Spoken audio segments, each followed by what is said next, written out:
Personally 3G का कोशिश करेंगे इसमें पूरा सवाल हल करने की, और इसमें शॉर्टकट बताएंगे। जो बच्चे लोग जो है सवाल कर रहे हैं और बीच बीच में कहीं पर रुक जाते हैं, फंस जाते हैं, उनके लिए है ये वीडियो। और जो बच्चे इसको डिटेल में जानना चाहते हैं तो इसके डिस्क्रिप्शन में इसके प्लेलिस्ट का लिंक दिया हुआ है, वहाँ से जाके आप किसी भी सवाल को पूरा विस्तार तरीके से समझ सकते हैं। अच्छा, पहला सवाल क्या है, अपना किताब खोल कर बैठिए फटाक से। एक पिता की आयु उसके पुत्र की आयु 4 गुनी है, तो मतलब पुत्र की आयु पहले x मान लेते हैं और पिता की आयु कितनी हो जाएगी 4 गुनी, तो मतलब 4x हो गया। 7 वर्ष बाद क्या कहता है कि पुत्र की आयु और पिता की आयु में 2.5 गुनी का फर्क रह जाएगा। तो अब देखिए 7 वर्ष बाद पहले x धन 7 कर लीजिए, यहाँ पर x धन 7 हो जाएगा। उसके बाद पिता की आयु कितना हो जाएगा 4x था, तो उसमें 7 वर्ष जुड़ जाएगा। अच्छा, इनके पास से क्या करते हैं, अब समीकरण आप बना लीजिए। समीकरण बनाएंगे तो क्या हो जाएगा, एक तरफ पुत्र की आयु एक तरफ पिता की आयु, तो पुत्र की आयु पिता की आयु होगी। अच्छा, 2.5 गुना किसके हो जाता है, तो पिता की आयु जो है 2.5 गुनी रह जाती है, तो इसका मतलब क्या है कि पुत्र की आयु में आप 2.5 का गुणा कर दीजिए। अच्छा, थोड़ा सा इसमें और बता दे रहे एक लाइन, 2.5 का मतलब क्या होता है कि आप इसको जो है भिन्न के रूप में लिखेंगे तो 25/10 हो जाएगा। इसके बाद क्या हो जाएगा, आपका एक समीकरण बन गया। अब समीकरण जैसे ही बन जाएगा तो यहाँ पर क्या हो जाएगा, यहाँ पर जब काटेंगे तो 5/2 x धन 7 बराबर 4x धन 7, ये क्या हो जाएगा आपका आंसर हो जाएगा। ठीक है, अब चलते हैं अगले क्वेश्चन पे। दूसरा सवाल क्या कह रहा है, किसी भिन्न के अंश तथा हर में प्रत्येक में ये जोड़ दिया जाए। अच्छा, पहले क्या करिए आप, सबसे पहले अंश और हर दोनों मान लीजिए, ठीक है। तो उसके बाद भिन्न बराबर क्या हो जाएगा, अंश बटे हर होता मतलब x/y हो जाता। अच्छा, इसमें शर्त क्या, पहला दोनों में एक जोड़ना है। देखिए दोनों में एक जोड़ेंगे तो क्या हो जाएगा, आपका अंश में भी एक जुड़ गया और हर में भी एक जुड़ गया, दोनों जोड़ेंगे तो कितना अच्छा। इसमें सवाल क्या कह रहा है, सवाल कहता है 5/6 हो जाता है। तो इसका मतलब क्या है कि दोनों जब एक जोड़ते हैं तो 5/6 हो जाता है। अभी यहाँ पर क्या करिए, तिर्यक गुणा कर लिए, तिर्यक गुणा जब करेंगे तो 6 ऊपर चला जाएगा और 5 नीचे चले जाएगा। तो ये क्या हो जाएगा, जब आप 6 से गुणा करेंगे तो देखिए शॉर्टकट में बता रहे हैं, 6 में 1 से गुणा करें 6x धन 6 बराबर 5y धन 5 हो जाएगा। अब इसको क्या करिए, जितना अचार अचार एक तरफ चर चर एक तरफ, तो यहाँ पर 75 कर लेंगे तो 6x ऋण 5y हो जाएगा, यहाँ पर 5 ऋण 6 हो जाएगा। अब इसको जब घटाएंगे तो ये तो x y घटेंगे नहीं, बस ये लास्ट में आपका एक घट जाएगा। कौन सा, ये संख्या घटेंगे तो ऋण 1 आएगा, तो 6x ऋण 5y बराबर 1। ये समीकरण आपका फर्स्ट हो गया। और दूसरा शर्त क्या बोल रहा है, अच्छा इसमें समीकरण बनाना, इसको हल नहीं करना। दूसरा क्या कह रहा है, अंश और हर प्रत्येक में एक घटा दिया जाए। अच्छा, कंडीशन सेकंड, घटा देंगे तो भिन्न का मान कितना हो जाता है 4/5 हो जाता है। इसको याद रखिएगा बस आप लोग, ठीक है। अब इसमें क्या करिए कि दोनों में एक घटा दीजिए, तो यहाँ बराबर कितना हो जाता है 4/5 हो जाता है। तिर्यक गुणा करेंगे एक तरफ 5 हो जाएगा एक तरफ 4 हो जाएगा, ये वाला हर इधर चले आएगा। अच्छा, जब इसको गुणा करेंगे तो यहाँ 5x ऋण 5 बराबर 4y ऋण 4 हो जाएगा। अब आप जो है y को x y एक तरफ रहेगा और संख्या एक तरफ रहेंगे, तो यहाँ घटाएंगे तो क्या हो जाएगा, धन 1 हो जाएगा। ये क्या हो जाएगा, दूसरा समीकरण, दोनों समीकरण बन गए, यही क्या हो गया आपका आंसर हो गया। अगर इसको डिटेल में जानना है तो आप यहाँ जो डिस्क्रिप्शन में लिखा है वहाँ पर जाके आप प्लेलिस्ट में जाके पूरे एक सवाल अच्छी तरीके से देख सकते हैं। चलिए अब अगला सवाल करते हैं। अब 3G का जो तीसरा सवाल है, दो संख्या का 64, उसमें से एक संख्या दूसरी संख्या 3 गुनी संख्या। अच्छा, बहुत इजी सवाल है। संख्या पहले मान लीजिए, दो संख्या का है तो पहली संख्या x मान लीजिए, दूसरी संख्या 3 गुनी है तो क्या हो जाएगा 3x हो जाएगा, ठीक है। 3 का गुणा कर देंगे। अच्छा, अब उसके बाद दोनों का योग कितना बता रहा है, दोनों का योग बता रहा है 64 हो जाता है। देखिए x धन 3x बराबर कितना होगा 64 हो गया। कुछ भी नहीं करना, x और 3x जुड़ेंगे 4x हो जाएगा बराबर 64 हो जाएगा। उसके बाद सीधे क्या करिए, x को जो है जो 4 पक्षांतर कर दिया तो 64/4 बराबर क्या हो जाएगा, काटेंगे तो x बराबर 16 आ जाएगा, ठीक है। उसके बाद आप जो है x का मान जो रख दीजिए, दूसरी संख्या 3x थी तो 3 × 16 बराबर 48, तो एक क्या हो जाएगा आपका 16 और दूसरा संख्या 48 हो जाएगा। ये क्या हो जाएगा आपका आंसर हो जाएगा। चलिए अब चौथा सवाल देख लेते हैं। अच्छा, सवाल को समझने सबसे इंपॉर्टेंट है, सवाल समझ के अगर आपने समीकरण बना लिया तो एकदम समझिए सवाल एकदम आसान हो जाएगा आपका, ठीक है। अच्छा, इसमें क्या है कि यदि हम अंश में एक जोड़ दें और हर में एक घटा दें। अच्छा, सबसे पहले अंश और हर मान लीजिए, माना कि अंश x है और हर y है, भिन्न क्या हो जाएगा x/y। अच्छा, शर्त क्या है, पहला अंश में एक जोड़ना और हर एक घटाना है। तो अंश में जो है आप x में क्या करिए एक जोड़ दीजिए और हर जो y में एक घटा दीजिए, इसका मान क्या हो जाता है 1 हो जाता है। सवाल देखते रहिएगा और हल करते रहिएगा, ठीक है। अब तुरंत क्या करिए, यहाँ पर पक्षांतर कर लीजिए, पक्षांतर करेंगे तो x इधर रहेगा, y क्या हो जाएगा इधर चले जाएगा, ठीक है। अब x धन y बराबर y ऋण 1। अच्छा, इसके बाद अगला क्या हो जाएगा कि y एक तरफ ले आइए और संख्या एक तरफ ले जाइए, तो y इधर आएगा तो ऋण हो जाएगा और ये संख्या धन इधर आएगा तो क्या ऋण हो जाएगा, तो x ऋण y बराबर ऋण 2 हो जाएगा। ये समीकरण क्या हो गया, पहला होगा। दूसरी शर्त आप देखिए, दूसरी शर्त क्या कहता है, आप किताब खोल के बैठे रहिए, हम बताते रहते हैं आपको। यदि हर में एक जोड़ दिया है तो यह संख्या 1/2 हो जाती है। अच्छा, दूसरा कंडीशन में कुछ भी नहीं करना, अगर हर में एक जोड़ना। दूसरी शर्त क्या है, x में x/y ये संख्या, उसमें केवल हर में एक जोड़ेंगे तो संख्या 1/2 हो जाती है। तो यहाँ पर क्या हो जाएगा, यहाँ पर आप तिर्यक गुणा कर लीजिए, समीकरण तो बन चुका है, तो यहाँ पर 2x हो जाएगा और ये जो इधर चली जाएगा तो 1 और कोष्टक में y धन 1 हो जाएगा, ठीक है। उसके बाद क्या क्या हो जाएगा, ये कोष्टक तोड़ देंगे, 2x बराबर y धन 1 हो जाएगा। अब यहाँ पर क्या करिए, आप पक्षांतर कर लीजिए। जब पक्षांतर करेंगे तो y इधर चले जाएगा तो धन है तो ऋण हो जाएगा, तो 2x ऋण y बराबर 1। अच्छा, समीकरण 1 और 2 आपको मिल चुका है, ठीक है।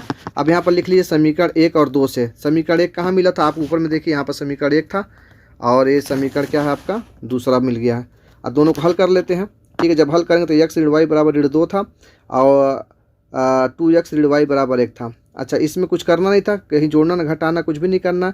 चिन्ह बदलने के लिए क्या करेंगे, घटाएंगे। तो घटाने पे यहाँ पर धन है तो ऋण, यहाँ पर भी ऋण है तो धन, और यहाँ पर धन है तो ऋण हो जाएगा। तो ये दोनों आपस में कट जाएंगे। तो यहाँ पर बचेगा x में से ऋण 2 घटेगा तो यहाँ पर ऋण x बचेगा बराबर ऋण ऋण यहाँ पर जुड़ेंगे, लेकिन संख्या जो है ऋणात्मक बनेगी तो यहाँ पर ऋण 3 हो जाएगा। तो x बराबर क्या हो जाएगा 3, मतलब अंश का मान जो है 3 है। अब हर निकाल लेते हैं। पहला क्या था, x बट्टे वाई जो समीकरण फर्स्ट था बता रहा कि 3/5 हो जाता। तो यहाँ पर x का मान रख दीजिए।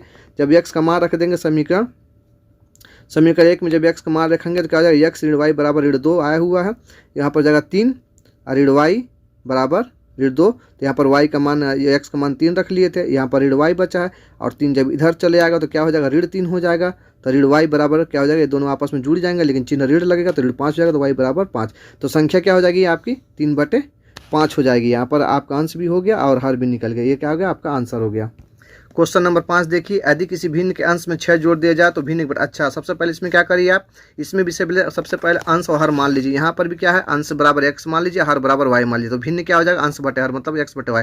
अब शर्त क्या है, पहला कहता है कि 6 जोड़ना है। ठीक है, तो जब 6 जोड़ देंगे तो अंश में कितना हो जाता है, संख्या 1/2 बन जाता है। तो यहाँ पर x में 6 जोड़ दिए और y में कुछ भी नहीं जुड़ता। अब यहाँ पर तिरिया गुणा कर लिए, 2 चला जाएगा आपका x धन 6 में, आपका 2 को गुणा कर दीजिए, यहाँ पर y कुछ नहीं तो y यहाँ सिंपल उतर जाएगा। तो फिर जाएगा 2x 2 छक्के 12 हो जाएगा। उसके बाद से y सिंपल ऐसे रह जाएगा, पक्षांतर कर लीजिए, y इधर चले जाएगा, 12 इधर चले जाएगा। तो यहाँ पर क्या आ जाएगा, 2x ऋण y बराबर ऋण 12 हो जाएगा। ठीक है, अब दूसरा शर्त फटाक से देख लेते हैं। यदि उसके हर में 7 जोड़ दिया तो संख्या 1/3 हो जाती है। अच्छा, अंश में कुछ भी नहीं करना है, क्वेश्चन समझिएगा। अब हर में क्या करना, 7 जोड़ना है। तो x बटे वाई था, उसमें 7 जोड़ दिए तो बराबर 1/3 हो जाता है। तो अब तिरिया गुणा कर लीजिए, तो 3x यहाँ हो जाएगा, y इधर चले जाएगा, इसमें 1 गुणा हुआ तो सेम टू सेम वही रहेगा। ठीक है, तो 3x यहाँ पर y धन 7 हो जाएगा। अब पक्षांतर कर लीजिए, पक्षांतर करेंगे तो y धन इधर आएगा तो क्या ऋण हो जाएगा, ऋण 3x ऋण y बराबर 3x ऋण y बराबर 7। ये समीकरण 2। समीकरण 1 और 2 आप देखिए। समीकरण फर्स्ट था 2x ऋण y बराबर ऋण 12 था, और यहाँ पर क्या है, अच्छा समीकरण जो है ऋण 3x और यहाँ पर ऋण y बराबर 7 था। इसमें क्या करना है हमको, इसमें कुछ भी कहीं गुणा भाग नहीं करना है। ठीक है, इसमें क्या करना है, केवल घटा देंगे, घटाएंगे तो चिन्ह बदल जाएगा। तो धन है तो ऋण, ऋण है तो धन, और धन है तो ऋण। अच्छा, इसमें घटेगा तो क्या बचेगा, यहाँ पर 2 में से 3 घटेगा तो 1 बचेगा, तो यहाँ पर 1x हो जाएगा तो ऋण x हो जाएगा। और यहाँ पर 12 7 ये दोनों आपस में जुड़ जाएंगे तो 19 हो जाएगा। तो x का मान क्या हो जाएगा आपका, x बराबर ये ऋण ऋण धन हो जाएगा तो x बराबर 19। ये अंश निकल गया।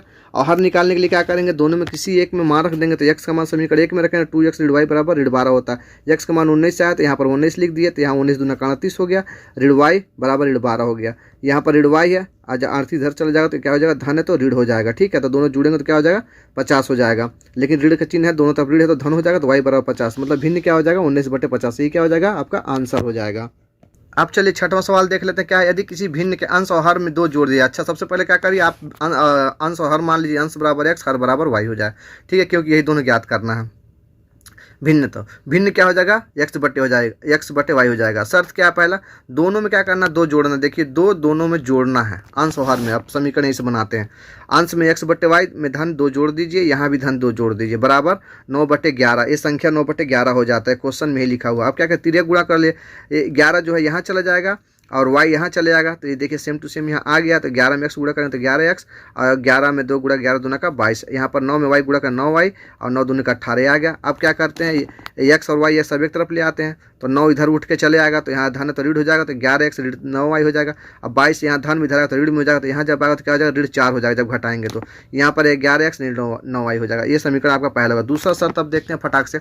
दूसरा शर्त क्या कहता है, अंश और हर दोनों में 3 जोड़ना है। ठीक है, तो भिन्न 5/6 हो जाता है। तो ठीक है, अब क्या करते हैं, अंश में भी 3 जोड़ देते हैं, y में भी 3 जोड़ देते हैं, तो संख्या क्या हो जाती है, 5/6 हो जाती है। अब यहाँ भी सेम एक काम करें, तिरिया गुणा कर दीजिए। तिरिया गुणा करेंगे तो क्या हो जाएगा आपका, 6 यहाँ आएगा तो 6x हो जाएगा, ये 6 का 18 हो जाएगा, और ये 5 है तो गुणा करेंगे तो 5y हो जाएगा, 5 तो 15 हो जाएगा। अब x और y एक तरफ ले आएंगे तो यहाँ पर 6x है, ये 5y जब धन इधर आएगा तो क्या ऋण हो जाएगा, और 18 इधर आएगा तो ऋण हो जाएगा। तो 15 में से 18 घटेगा तो क्या हो जाएगा, 3 बचेगा, ऋण हो जाएगा। यहाँ 6y 5y बराबर ऋण 3 हो जाएगा। अब दोनों समीकरण मिल चुका है हमको, समीकरण 1 और समीकरण 2। अब दोनों को हम एक तरफ लिख लेते हैं। ये समीकरण पहला था आपका, 11x ऋण 9y बराबर ऋण 4 था, 6x ऋण 5y बराबर ऋण 3 था। अच्छा, दोनों को बराबर करना है तो दोनों में क्या करें, x को बराबर करने के लिए ऊपर में 6 का गुणा कर दें, नीचे में 11 गुणा कर देंगे तो ये क्या हो जाएगा, 66 हो जाएगा, नीचे भी 66 हो जाएगा। अब दोनों हो जाएगा यहाँ पर 66 का 6 गुणा करें, 11 छक्के 66, 6 9 54 और 6 चौके 24, 11 छक्के 66, 11 पचे 55 और 11 3 33। जो चिन्ह है वो चिन्ह सब वही रहेंगे। अच्छा, इसमें क्या करना था, दोनों ऋण था तो इसको क्या करें, घटाएंगे हम लोग। ठीक है, 66 धन है यहाँ पर और दोनों धन है तो यहाँ पर घटाएंगे तो चिन्ह बदलेगा, नीचे हो जाएगा ऋण, यहाँ धन, ऋण है तो धन और ऋण है तो धन, ये दोनों आपस में कट जाएंगे, 0 हो जाएगा। यहाँ पर क्या बचेगा, 54 में से 55 जाएगा तो केवल 1 बचेगा, तो यहाँ पर क्या हो जाएगा, y हो जाएगा। और यहाँ पर जो है एक धन एक ऋण है, 33 धन हो गया, इसको घटाएंगे तो 9 हो जाएगा। ठीक है, यहाँ 55 धन है इसीलिए यहाँ पर ऋण नहीं लेगा क्योंकि बड़ा संख्या 55 है। अब देखिए y का मान कितना आ गया, 9 आ गया। ठीक है, अब समीकरण 2 में y का मान रख दीजिए, दोनों में किसी में रख सकते हैं। 2 में रखेंगे तो 6y ऋण 5 बराबर ऋण 3 था, 6x ऋण 5 और y का मान 9 है तो यहाँ 9 लिख दिया, बराबर तो ऋण 3 हो जाएगा। ठीक है, उसके बाद 6x ऋण 45 यहाँ पर हो जाएगा, 9 × 45 होता है, बराबर ऋण 3 हो जाएगा। तो यहाँ 6x इसको 75 कर लें तो ऋण है तो इधर क्या आ जाएगा, आएगा तो आपका धन हो जाएगा। ठीक है, तो यहाँ 6x हो गया और यहाँ पर क्या करिए, यहाँ 75 कर दीजिए तो यहाँ गुणा में तो यहाँ क्या हो जाएगा, भाग में, तो 42 में 6 का भाग करें 7 हो जाएगा। तो मतलब भिन्न क्या हो जाएगा, x बटे y है तो y का मान जो है आपका 9 निकल गया, x का मान कितना हो गया, 7 निकल गया। यही क्या हो जाएगा आपका 7/9 आंसर हो जाएगा। और सवाल को अगर डिटेल में अगर आपको जानना है तो इसके डिस्क्रिप्शन में प्लेलिस्ट में दिया हुआ है, आप एक एक सवाल वहां जाकर पूरा विस्तार से वहां समझ सकते हैं। 3 जी का 7वां सवाल देखिए, दो संख्याओं का अंतर 26 और एक संख्या दूसरी संख्या की 3 गुनी है, संख्याएं ज्ञात करिए। बस कुछ नहीं करना इसमें क्या करना है कि पहली संख्या x मान लिया, दूसरी संख्या क्या है 3 गुनी है तो क्या हो जाएगा, 3 में गुणा कर दें 3x हो जाएगा। प्रश्नानुसार ये क्या कहता है, जो संख्या है वो 3 गुनी जो है वो संख्या आपस में जब घटाएंगे तो 26 आता है, तो बड़ी संख्या छोटी संख्या से घटाएंगे तो जाहिर सी बात है 3 गुनी वाली बड़ी रहेगी, तो 3x ऋण x बराबर क्या हो जाएगा, 26 हो जाएगा। यहाँ पर घटाएंगे 2x हो जाएगा, यहाँ पर बराबर 26 हो जाएगा। फिर यहाँ पर क्या करिए 75 कर लीजिए, तो 2 जो है यहाँ गुणा में यहाँ का भाग में चले जाएगा, तो x बराबर 26/2 हो जाएगा। तो x बराबर क्या हो जाएगा, काटेंगे तो कितना आएगा, 13 आ जाएगा। तो दूसरी संख्या क्या हो जाएगी, पहली संख्या आपकी 13 हो गई, दूसरी संख्या 3x थी, 3 गुना ज़्यादा थी, इसलिए x का मान क्या करते हैं, रख दीजिए। x का मान रखेंगे 13 3 39 बराबर क्या है 39, पहली संख्या 13 दूसरी संख्या 39। ये आपका 7वां सवाल हो गया। ठीक है, 3 जी का 8वां सवाल तो ट्रिकी क्वेश्चन है। इस सवाल समझिए, किसी बच्चे को अपने घर से पिकनिक का स्थान चलने में 6 घंटा लगता है। अच्छा, कोई स्थान वहाँ पहुँचता 6 घंटा लगता है।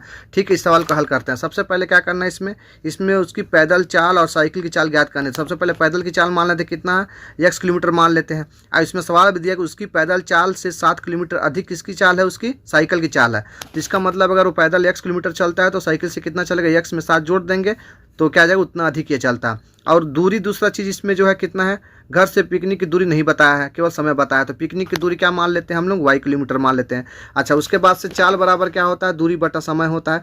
तो जो हम x माने हैं, ठीक है, x बराबर क्या हो जाएगा, उसकी दूरी कितनी थी हम y माने हैं और समय कितना लगता है 6 घंटा लगता है, यहाँ पर 6 लिख देते हैं। तो इसके तरफ से क्या हो जाएगा, ये आपकी दूरी हो गई, y दूरी होगी, समय 6 घंटा लगता है, पैदल वो चलता है तब। तो ठीक है, 75 कर लीजिए, 6 इधर चलेगा, 6x बराबर y बराबर क्या हो जाएगा, आपका पहला समीकरण बन गया 6x ऋण y बराबर 0। ये तो समीकरण फर्स्ट मान लेते हैं। अच्छा ठीक है, उसके बाद साइकिल से भी उसका जो है ज्ञात कर लेते, साइकिल से कितना समय लगा। तो यहाँ पर साइकिल से क्या लगता है, उसको बोलता है 2 घंटे लगता है समय। आप उसमें देखेंगे तो 2 घंटा सवाल आप देखते रहिएगा। तो साइकिल से दूरी बटा समय हो जाएगा। इस साइकिल का चाल हम लोग पहले ही मान चुके थे यहाँ पर, और दूरी क्या है वो तो सेम है आपका, सेम तो बदलेगा नहीं। घर से पिकनिक दूरी 2 किलोमीटर है और जो है समय कितना लगता है, 2 घंटा लगता है। तो ठीक है, यहाँ पर क्या कर लेते हैं आप, 75 के लिए 2 इधर चलेगा तो यहाँ पर क्या हो जाएगा 2 कोष्टक में x धन 7 बराबर ay हो जाएगा। अच्छा, अब इसके बाद फटाफट गुणा कर लीजिए, 2x और 2 7 14 हो जाएगा, धन हो जाएगा बराबर y हो जाएगा। ठीक है, इसके बाद क्या करते हैं, y को इधर ले आइए, 14 को उधर ले जाइए, तो यहाँ पर 2x या धन इधर क्या है ऋण y हो जाएगा बराबर ऋण 14 या धन इधर तो ऋण हो जाएगा। ये समीकरण 2 होगा। समीकरण फर्स्ट और सेकंड को हल कर लीजिए। ये 6x ऋण y, यहाँ पर क्या हो जाएगा 2x ऋण y बराबर ऋण 14। ये दोनों समीकरण बन चुका है आपका। अब क्या करते हैं, यहाँ पर दोनों चिन्ह बराबर है, y कटेगा नहीं, इसलिए क्या करते हैं यहाँ पर घटाने पर क्या हो जाएगा, यहाँ पर ये ऋण हो जाएगा, ये ऋण धन हो जाएगा, तो ऋण धन हो जाएगा। ठीक है, यहाँ पर घटाएंगे 6 में से 2 घटेगा 4, बड़ा 6 है तो धन का चिन्ह लग चुका है, यहाँ दोनों कट जाएंगे और यहाँ पर धन 14 हो जाएगा। तो क्या हो जाएगा 4x बराबर 14। तो x का क्या करें, 4 को इधर ले, 4 को इधर जाएगा कितना हो जाएगा, 4 से जब आप भाग करेंगे 14 में तो ये आ जाएगा 3.5 किलोमीटर प्रति घंटा। ये पैदल चाल है, पैदल चाल हम लोग x माने ही थे, ये आपका x माने थे। अब सेकेंड क्या करिए कि इसमें दोनों में किसी एक में साइकिल का चाल x धन 7 था, तो 3.5 धन 7 ये दोनों जोड़ दें तो क्या हो जाएगा 10.5 किलोमीटर प्रति घंटे। क्या हो जाएगा आपका आंसर हो जाएगा। ये सवाल जो है आपको इसलिए हम फटाफट से बता रहे 3 जी का कि मतलब जो बच्चे बीच में कहीं अटके हुए रहते हैं, समझ नहीं पाते हैं, वो जो है इसके सहायता से देख सकते हैं, समझ सकते हैं। और अगर किसको इसी के सवाल को बारे में जानना ज़्यादा चाहते हैं तो कमेंट्स में जो है या इसके डिस्क्रिप्शन बॉक्स में जाकर और आप वहाँ पर इसके जो प्लेलिस्ट है उसमें हर चैप्टर का एक एक सवाल पूरा विस्तार से दिया हुआ है, उसमें नंबर भी दिया हुआ है। उस नंबर में जाकर किसी भी सवाल को आप जानना चाहते हैं अच्छी तरीके से कि कैसे आया है कैसे नहीं आया है, तो वहाँ से जाके आप देख सकते हैं। ठीक है, तो चलते हैं फिर अब अगले सवाल की तरफ।